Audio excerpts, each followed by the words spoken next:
La grille de lecture par rapport à la guerre.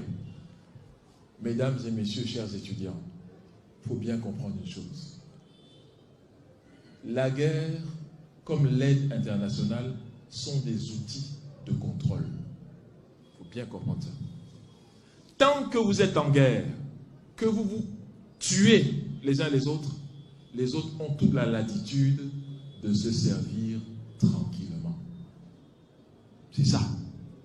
Et on va donc organiser et orchestrer. Oui, vous êtes nés au nord, battez-vous contre ceux du sud. Vous êtes des musulmans, battez-vous contre les chrétiens.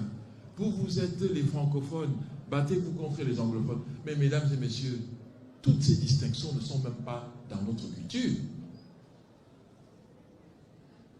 Qui parlait le français ou l'anglais ici avant la moitié du 19e siècle? Personne. Dans un pays comme le Cameroun, avant le 4 mars 1916, personne ne parlait ni le français ni l'anglais. Aujourd'hui, on nous dit, vous êtes francophone et vous êtes anglophone, il faut avoir des antagonismes. Pourquoi? Ce sont les mêmes tribus de part et d'autre. Et quand on discutait de ça à Berlin, qui de nous était là-bas? Parmi vos aïeux, vos grands-parents, ils étaient là-bas à Berlin? Non. C'est entre eux qui se sont séparés et appropriés illégalement la terre d'Afrique et le sol d'Afrique. Je répète, illégalement. Et aujourd'hui, on doit se battre. Pour quelle raison? La seule raison, c'est pour créer, en fait, la diversion et l'utilatoire pour que continue le pillage. C'est tout.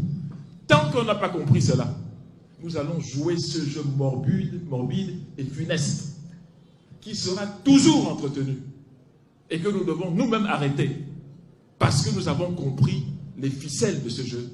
Nous avons décidé d'arrêter. Un point, un trait. C'est tout. On n'a pas de permission à demander à qui que ce soit pour arrêter de s'entretuer quand même. On ne peut pas continuer comme ça. Être des enfants indéfiniment? Non. Non et non. Donc je dis que quand vous dites qui va le faire, mais c'est vous. Qui d'autre? Ce n'est pas les Martiens qui vont descendre pour arrêter les guerres ici. C'est bien nous. Qui est-ce qui vend les armes? En Afrique, il n'y a que 2 pays qui produisent très très peu d'armes. L'Égypte et l'Afrique du Sud.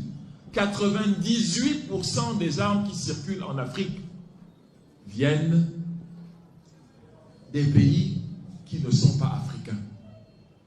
Je m'en vais vous donner des statistiques. 80% des armes qui circulent dans le monde entier. En Afrique, il y a 500 millions d'armes dites de petit calibre. 500 millions, un demi-milliard.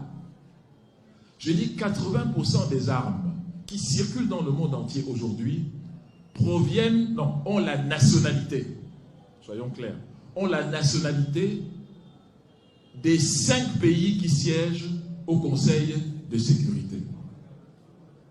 Vous comprenez bien ce que je dis, hein?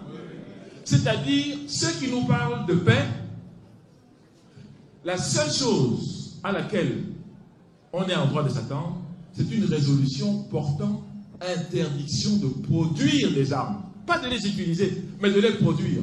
Ils ne le feront jamais. Pourquoi? Parce que le commerce des armes est le premier commerce au monde. Mais pour qu'on continue à produire des armes, il faut qu'il y ait des guerres.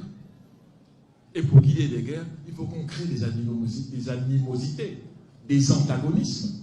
Et il faut qu'on trouve des gens qui ne comprennent rien à tout ce qui se passe. Où sont-ils? En Afrique d'abord. L'autre est différent de toi. Bats-toi contre lui et tue-le. Mais vous achetez les armes où? On ne les produit pas. On achète ses œufs. Si vous voulez faire une ferme de 100 hectares, vous n'allez trouver aucun argent. Mais si vous voulez acheter des armes, on va mettre à votre disposition, sous 48 heures, un protocole de prêt financier pour achat d'armes. Ce que je vous dis là, ce sont des vérités. Si vous voulez faire de l'agriculture ou de l'industrie productive, vous ne trouverez pas d'achat, vous ne trouverez pas d'accompagnement financier, comme je disais tout à l'heure pour le professeur, accompagnement financier ou un appui financier. Mais si vous voulez acheter des armes, il y a plein de structures qui sont prêtes à vous en donner sous 48 heures. Parce que l'industrie des armes doit continuer à prospérer, à fonctionner par tous les moyens. Nous devons donc dire en tant qu'Africains que nous avons compris ce dont il s'agit et qu'à partir d'aujourd'hui, nous refusons de continuer dans ce piège. Voilà de quoi il s'agit. Et quand nous l'aurons fait,